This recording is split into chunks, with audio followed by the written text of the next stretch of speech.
Hello and welcome to my YouTube channel. My name is Alessandra Navidvari. I'm an author based in Nova Scotia, Canada. The name of my book series is Adventures of Nikki, and you can see it on the shelf right behind me. In my books, I cover a wide variety of topics, for example, treasure legends, history, mythology, and even paranormal events. Some of my characters are human, but not all of them. I have lots of animal characters, among them two ravens, Hugin and Munin. I borrow these characters from the Norse mythology, where they served the god Odin. And if you know the Norse mythology even just a little bit, you might be familiar with another name, Loki. Loki was the god of mischief and trickery, and he was not to be trusted. Well, guess what? I found out that there's a raven out there whose name is Loki. He lives at Coda Falconry, which is in the United Kingdom. He's in the care of a very kind and smart man named Elliot. And today we're going to meet both of them. I arranged for an interview, which we conducted by Skype, and I asked Elliot some questions about his charge. So, if you're ready, let's go and step into the world of Elliot and Loki. I hope that you will have fun.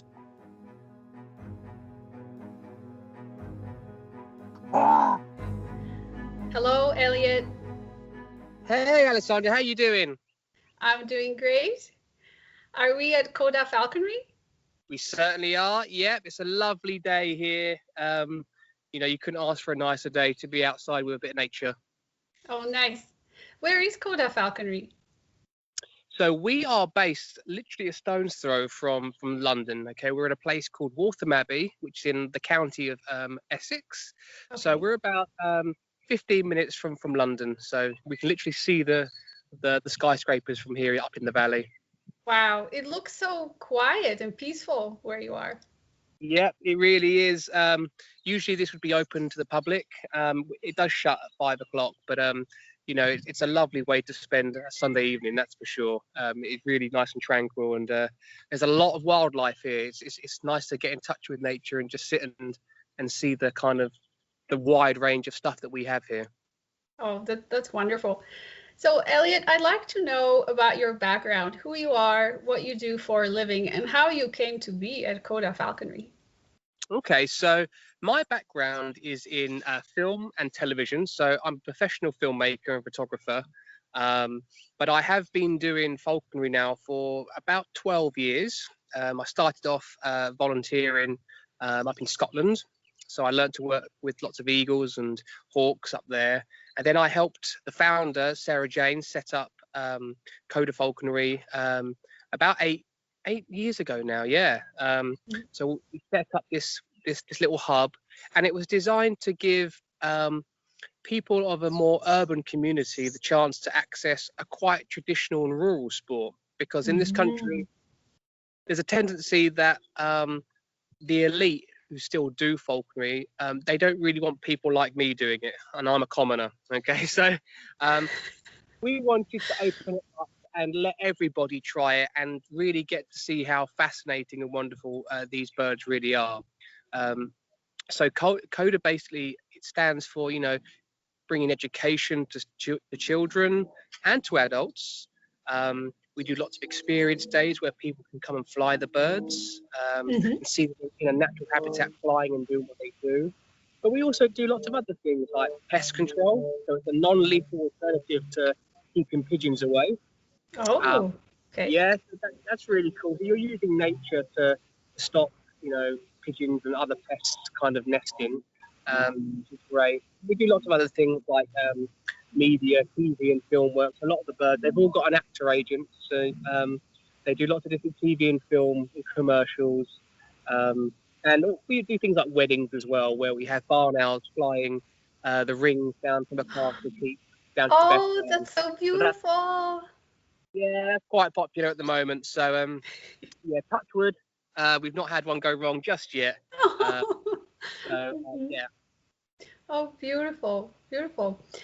What about the famous Raven Loki, whom I have been watching on your Facebook page for about a year now? How did he come to be at Coda Falconry?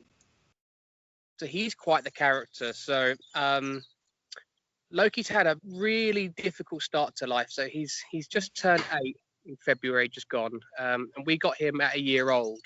Okay. So we have a lot of rescue birds here, so we do a lot of rehabilitation.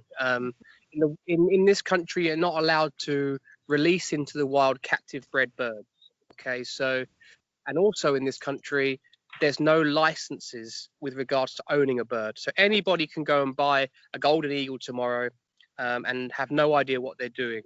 So we got quite a lot of birds come to us that weren't very well looked after by their owners. So a third of all our birds here are from our rehab projects, and that's exactly what Loki is. So Loki came to us at a year old, and his owner had passed away, unfortunately. So after about 2 weeks, he was left on his own in an aviary.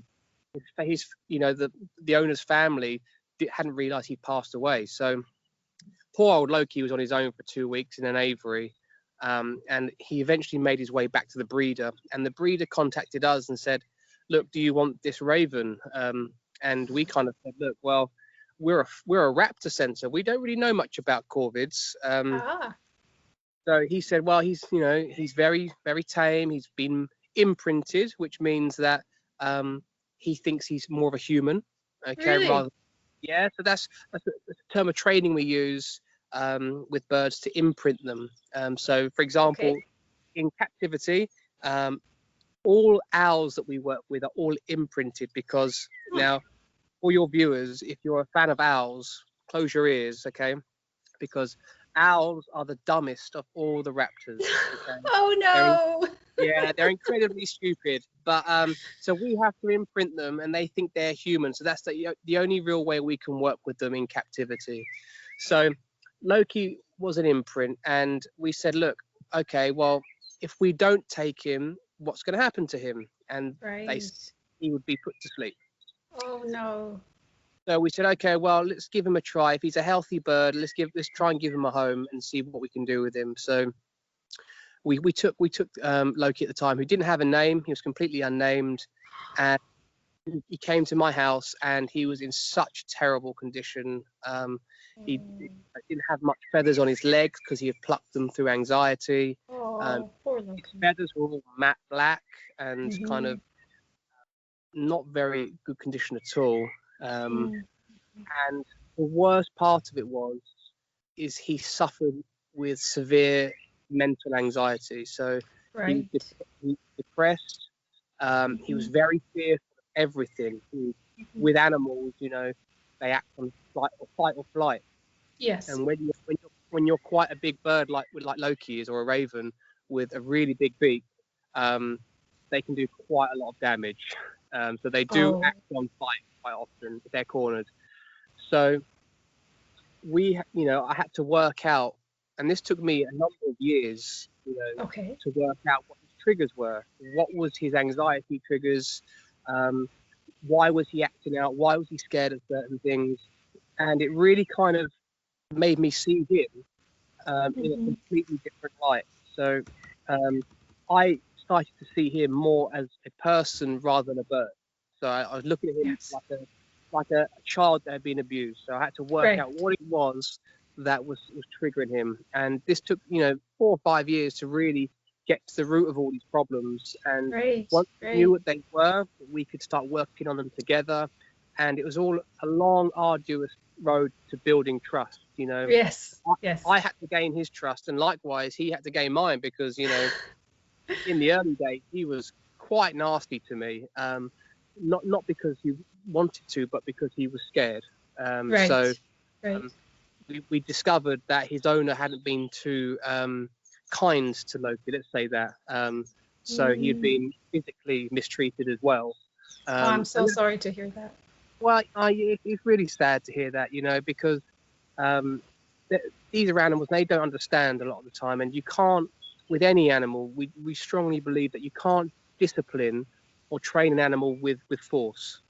So the way we've been training Loki over the years is tonally. So we use the tone of our voice, and we use our body language to express our displeasure with him.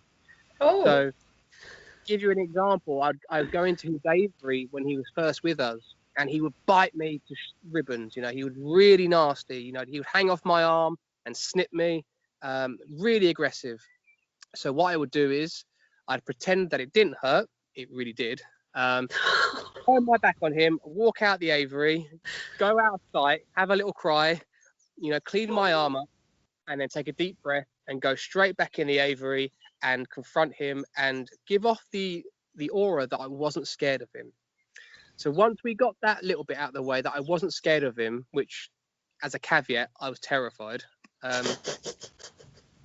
He started, yeah, he started to realize, well, okay, well, you know, he doesn't That's really not care. working. Yeah, the Yeah, pecking so and the biting's not working. that's it. So he stopped being so aggressive in that respect. But one of the key triggers with him is that in Falcon we wear something called a leather gauntlet, which is a leather glove that we put on our arm, so the birds can land on it, and it protects us, and it gives them something they can grip onto because our skin is quite slippery. Yes. So we were trying to pick him up with the leather glove, and this was a massive trigger. This sent him incensed with rage. So he would fight against it. He would hammer it, and he would peck it. And because that beak is so nasty, we were using an eagle glove, which is particularly tough. So it's made for, you know, bald eagles, golden eagles, and they've got huge crushing power. And Loki with his beak was able to pierce through and get our skin through it. That's how strong these beaks are. He's a fighter.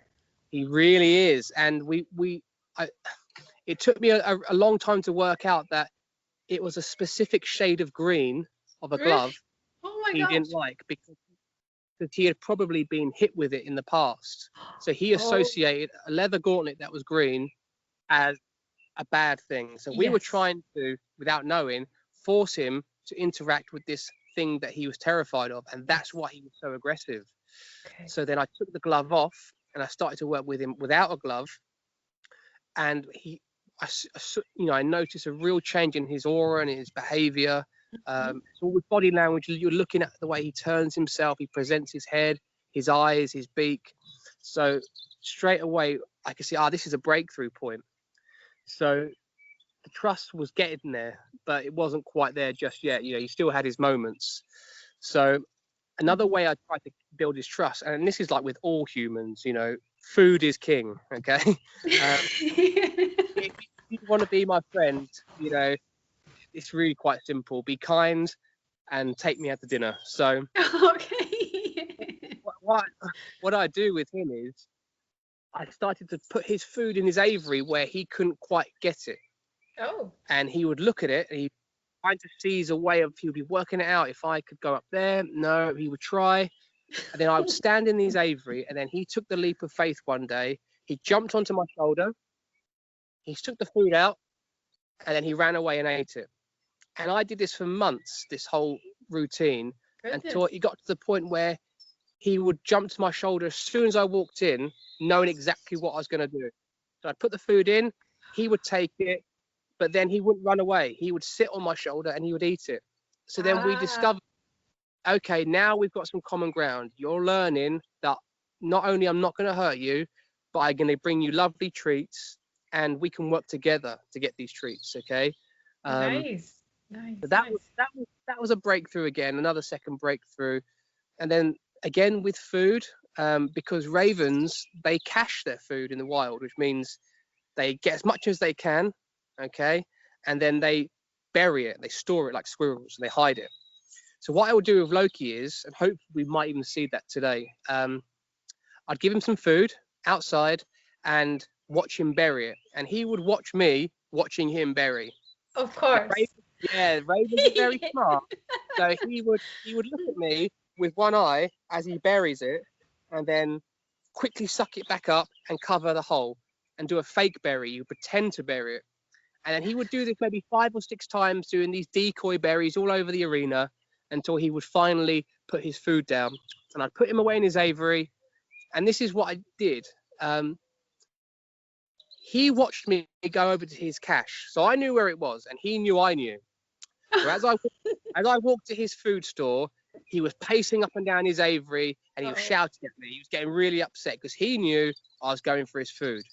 So I went over there, I looked at him, a little knowing nod, like I know it's down there, and left it. The next Oh, day, okay. he came back and he got it and he was happy. So then Right. what I did after that was took it to the next level. I'd let him do his burying again. I'd put him away. And like before, I'd walk over to the cache site and he would be watching and he'd be really anxious. And this time I took the food. I dug it up, took the food. And he was aghast. He was like, oh my God, you've just betrayed my trust. But I brought it to him. I brought it right to his aviary and I gave it to him in his aviary. And he's like, oh, okay, so you didn't steal it for yourself. So he was You seeing that as stole it for him. I gave it to him. He knew that I wasn't interested in that food anymore. Mhm. Then that led me on to actually when we started doing caches, I would help with him bury it. So I'd help him dig holes. I'd give him resources like leaves and sticks and help him actually create caches with him because Mhm. now he knew I wasn't a threat to his food supply. And Yes. that's when the bond really kind of locked in. Very nice. Does Loki have his own nest? So he has his purpose-built bachelor enclosure. Okay. Because he is captive bred, he has to be in an enclosure, and we are governed by a zoo license. So we are checked by the government, twice a year, random checks to see if the welfare is up to standards. So he has a purpose-built enclosure, just like all the other birds do here at the Mhm. centre, and that really is his safe haven. To the point where this is, we found this out the hard way that with birds, people have this kind of symbolic view that they should be out flying free because that's a Mhm. symbol of freedom. Being up in the sky is the ultimate in freedom. But Yes. with raptors, that's not the case because Mm. they're based on a permanent protein diet, so they haven't got the energy to fly about all day.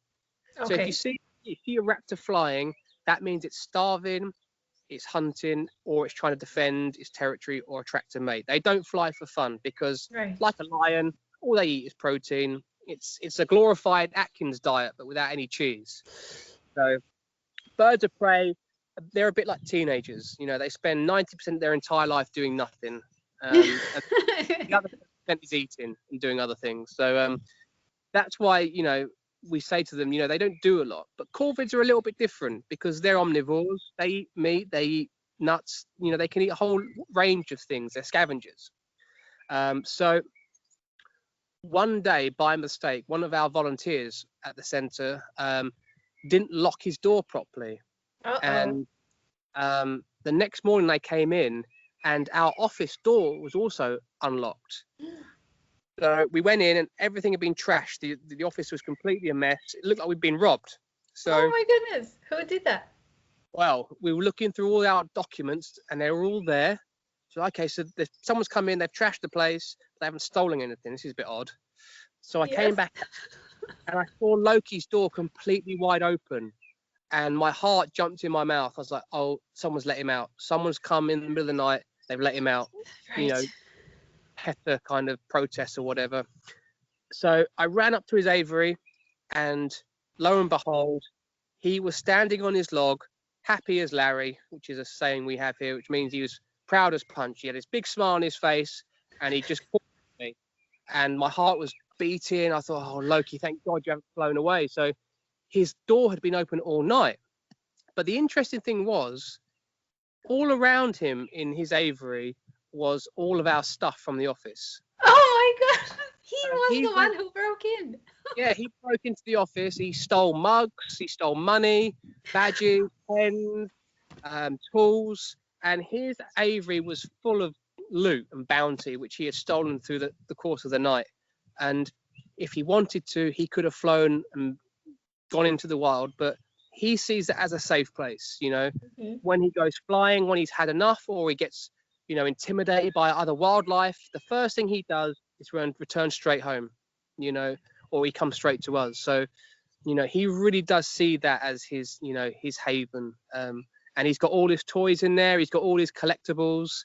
He's got gifts in there. So another thing we do is we trade gifts, and he understands currency. So I used Does to give he? him, yeah. So I used to give him little gifts for being good, things like bits of money, little tokens, trinkets, and that sort of stuff. And he would take that and he would bury them. And then maybe a couple of days later, he would then give me something back in return. So he would leave little Oh. gifts or present them to me in exchange for food. So he is well aware of the value of items. So he's a bit of a kleptomaniac. He's got his own little stash of stuff. So you've really got to be on your toes, because if it's not nailed down, he is going to steal it.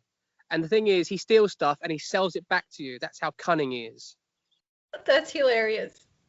So to give you an example of the complexity of his brain, okay, and you've probably seen it on his Facebook. So Loki sees us going in to clean his aviary every day. So we take our cleaning tools in there, and usually it's like scrubby brushes and a sponge. And one day he decided, I'm going to have that sponge. So he jumped in, took the sponge out, and we made a bit of a fuss about it. Oh no, Loki, we need that. And our energy projection said to him, oh, this means something to you, does it? Yes.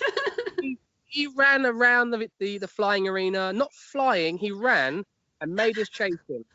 I was like, right, okay. I got my pocket and I said, here's some grapes. You like grapes? So he saw the grapes. He's like, oh, I like that. So he came over, dropped the sponge, took the grapes, successful trade. Ah.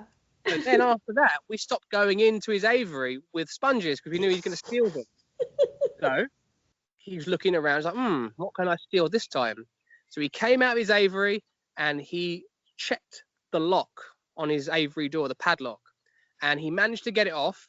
Oh and this is really important. We can't not have a lock on his aviary. Right. And we made a bigger gesture of importance for that piece of equipment. And he was like, oh, this is really valuable. So once again, he made us chase after him. And if you stop chasing, he stops running. And he looks back over him just to make sure you're still chasing him, lets you get nearer, just as you're in grabbing distance, and he runs away again. So he knows exactly what he's doing. Yes. So I said, right, I know what you want. Got in my pocket. Here's your 3 grapes, like before. And he was like, I don't think so. The price has gone up. Price has gone up. So I was like, right, you know what, Loki? I'm going to call your bluff. I'm going to ignore you. And he was like, okay, then. I walked the other way. He walked the other way. And what he did was he buried the lock. Okay? He dug a hole and buried it. And I was like, oh, God, I need that lock back. So overnight, we made a kind of, we made a MacGyver-esque kind of solution to the night. And the next day, I opened him up. He checks the bucket again for a sponge. No luck. So he thought, okay. He ran over to his little hiding spot, uncovered the lock, and brought it to me. And displayed it. Like, right, here's your lock. Let's talk. So okay, you have here's some grapes. We'll try that again. And he was like, no, not having it. And I was like, right, okay. What else have I got? I've got a hobnob, which in the UK is like a biscuit or cookie. So I said, I've got this. And as soon as he saw human food, he jumped right up onto me, took the biscuit out of my mouth, gave me the lock back, and the deal was done. And he values human food like biscuits or sandwiches way above things like grapes and apples. So he has the concept of value, and he has the concept of currency. So you really have to make sure you haven't got anything on you that he can steal, because you're going to have to buy it back off him. He's a pirate. Does he go through your pocket? Yep, absolutely. Yeah, he's torn money up. He goes looking for food, keys, whatever he can get his beak on that he thinks he can sell back to us. Yeah, he's terrible for it. So you really got to watch what you do. It sounds like you can't turn your back on him. Absolutely. And when he's quiet, that's the worst, because he's up to something. He's thinking up some mischief. Absolutely. So Loki by name, Loki by nature. So, we've instilled the Norse god of trickery into him, and he definitely lives up to it. Was it you who picked the name for him? Yeah, we did. Yeah, I picked it for him. And this was long before we really knew anything about his character. So it's almost like picking the name, we've kind of embodied the spirit of Loki. And he's kind of taken to it with aplomb. He really has. He's taken the name and run with it, or flown with it. Yeah. Beautiful. Does Loki have any friends beside you? So there's a few other team members here. he's got really friendly with Luke, who you might have seen on. He's one of the Coda team members.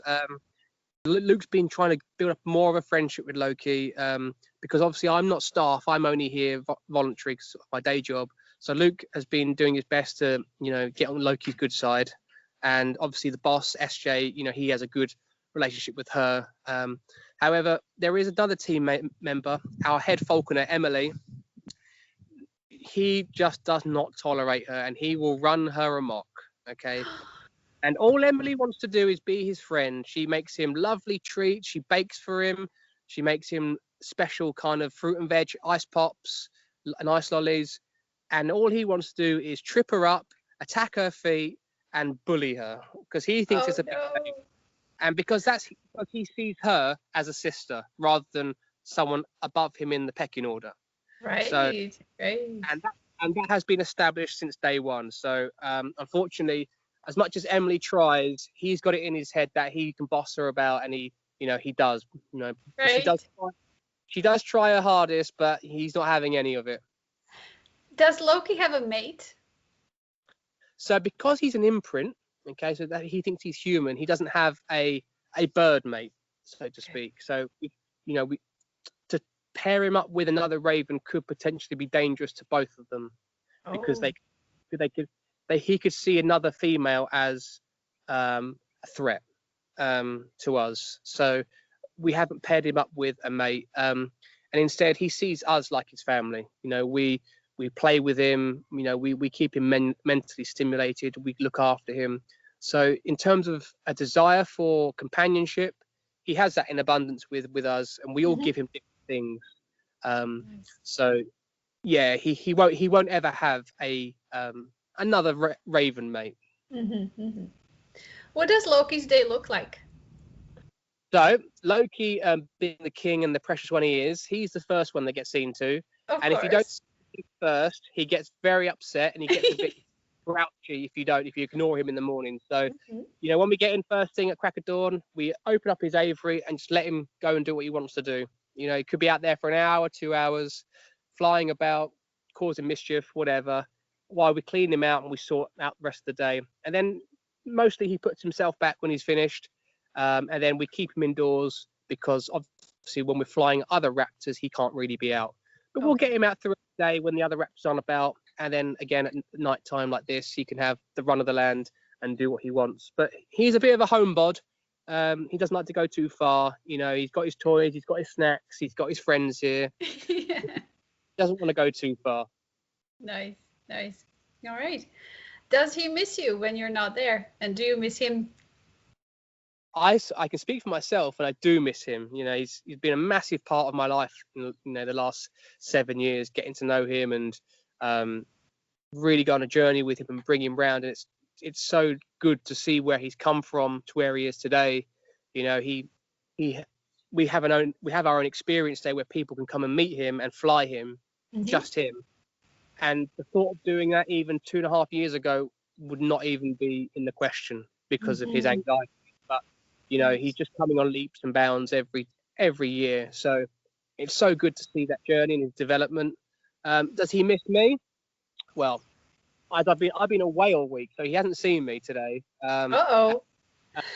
Normally what happens is he gets the right grump with me.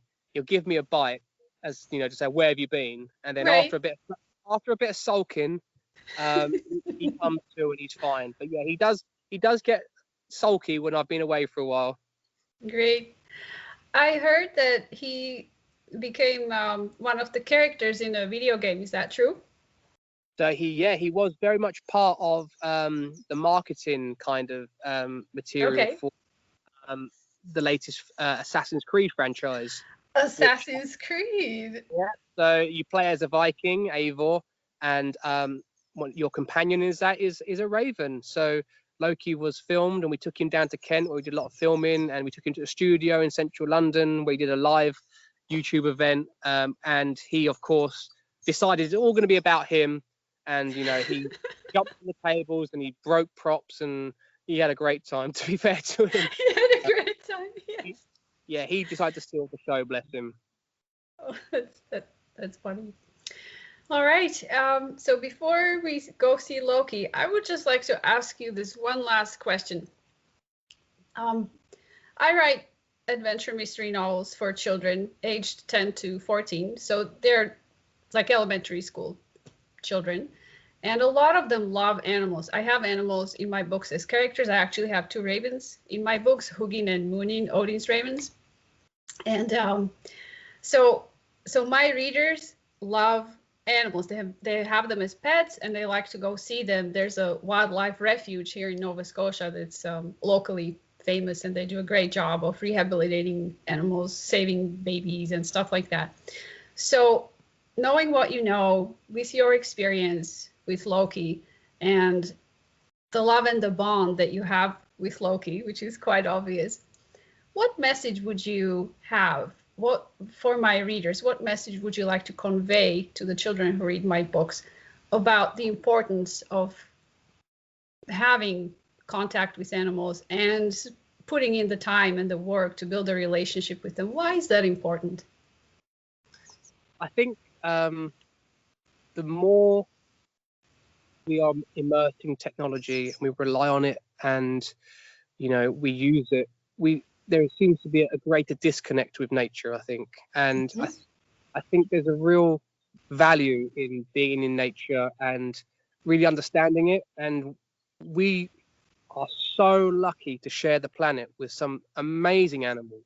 And I think we need to respect them from a very young age. We need to understand that, we do share this with them, and they don't necessarily have a voice. And when there's times when they need a voice, I think that's when, from a young age, we need to learn that we need to be allies for them. We need to stick up for them. We need to encourage their growth and let them live, the best kind of life they can. And I think there can be a real symbiotic nature with wildlife that our ancestors definitely had. You go back to a lot of the Native Americans, the First Nations people. They see wildlife as very much part of their life, not just for eating, but the whole harmony of living and sharing, the natural land with them. So I think having a pet or just being interested in animals, help build that respect really early on and make sure that, we can enjoy these animals for the future generations, and make sure they've actually got a home that they can live in and prosper in. Yes, I love your idea that people, even children at young age, can become the voice for these animals, be their advocates. Absolutely, yeah. And if anything we can do to help spark that kind of interest with kids, I'm all about that. Because when kids realize how cool they are, their faces light up, and it gives them a focus, and it's like, yeah, these are really cool. Especially was for me anyway. Great. All right, this was excellent. Thank you so much for telling me about yourself and Loki. And now I would like to see the Master of Mischief, if I may. Right. Okay, so hopefully he's going to forgive me for my absence. So I'm going to flip my camera around, okay, and I'm going to go over to his aviary. I can hear him knocking on the door already. So let's get him out, and he's so unpredictable. We don't know what he's going to do. So I've got some games out for him. So we'll see if he knows I'm coming. Okay. He's barking at me. Okay, so let me just turn this round. Here we go. So